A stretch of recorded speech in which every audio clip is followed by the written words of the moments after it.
Salut à tous, c'est Nisno. Aujourd'hui dans cette nouvelle vidéo, je vais vous partager mes astuces pour économiser de la batterie sur iOS 10 et cela permettra à votre iPhone de durer plus longtemps dans la journée. Donc pour cela, on va s'occuper de plusieurs fonctionnalités qui sont parfois activées et qui ne servent à rien. Et donc on va tout de suite commencer par les réglages et on va se rendre dans la section fond d'écran. Et ici, vous allez voir que lorsque vous avez choisi votre fond d'écran, vous avez peut-être choisi l'option perspective qui est ici. Il vaut mieux utiliser image parce que perspective ça permet de faire un mouvement au fond d'écran lorsque vous bougez votre téléphone dans votre main et ça consomme de la batterie. Donc vous désactivez ça et vous remplacez perspective par image. Ensuite ce que l'on va faire, c'est se rendre dans la section Siri parce que sur iPhone 6S et 7 vous avez le 10 Siri qui en fait reste allumé tout le temps et permet d'appeler Siri pour que Siri s'active, et ce sans le lancer avec le bouton, c'est-à-dire que le microphone reste tout le temps allumé et donc il vaut mieux désactiver cette option qui laisse allumer le microphone pour rien et donc consomme de la batterie. Maintenant on va se rendre dans la section iTunes Store et App Store et on va désactiver les mises à jour automatiques parce que iOS vérifie en permanence si vos applications ou vos musiques sont à jour et donc ensuite fait les mises à jour automatiquement, et pendant ce temps là ça se fait en arrière-plan et ça consomme de la batterie. Ensuite quelque chose de très important, c'est la localisation. Donc pour trouver cela, il faut se rendre dans confidentialité et là dans service de localisation, et là-dedans vous allez avoir une liste de toutes les applications qui utilisent votre localisation. Donc il y en a qui l'utilisent en permanence et d'autres qui l'utilisent uniquement lorsque l'application est ouverte. Donc je vous recommande de le désactiver pour les applications dont vous jugez qu'ils ne méritent pas d'avoir la localisation en arrière-plan, et sinon de mettre uniquement lorsque l'application est active pour pas laisser ces applications chercher en tâche de fond votre localisation. Ensuite un peu plus bas on a service système, et là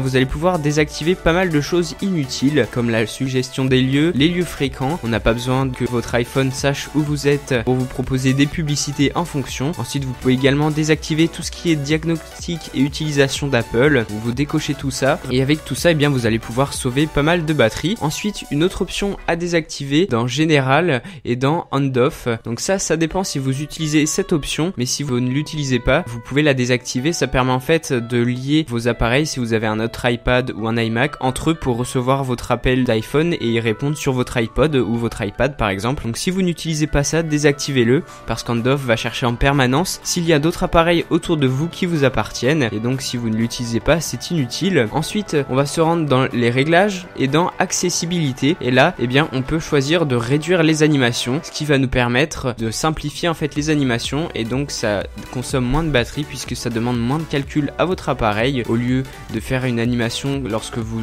ouvrez une application par exemple, cette fois ça va juste faire un simple fondu. Et maintenant j'aimerais parler de quelque chose sur iPhone, c'est le multitâche. Beaucoup de personnes vivent continuellement et tout au long de leur journée leur multitâche alors que ça ne sert à rien. Je peux même vous donner en commentaire si vous voulez des liens d'articles.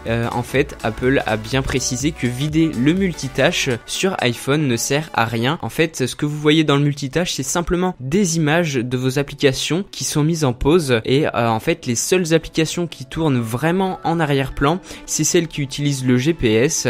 Donc si vous utilisez un GPS, ou bien encore des applications qui font tourner de la musique en arrière-plan. Donc ça c'est vraiment les seules applications qui fonctionnent lorsque vous les quittez, mais autrement tout ce que vous pouvez voir dans votre multitâche ne consomme pas plus de batterie qu'elles y soient ou non ces applications. Donc ça ne sert à rien de sortir toutes vos applis du multitâche, et moi je ne le fais plus depuis maintenant des mois et franchement ça ne change strictement rien, et c'est vraiment une perte de temps de vider ces applications de votre multitâche. C'est tout pour cette vidéo, j'espère qu'elle vous aura plu. Si c'est le cas, n'hésitez pas à mettre un pouce bleu et à vous abonner à ma chaîne pour plus de tutoriels et tests high-tech, et moi je vous dis à très bientôt pour une prochaine vidéo.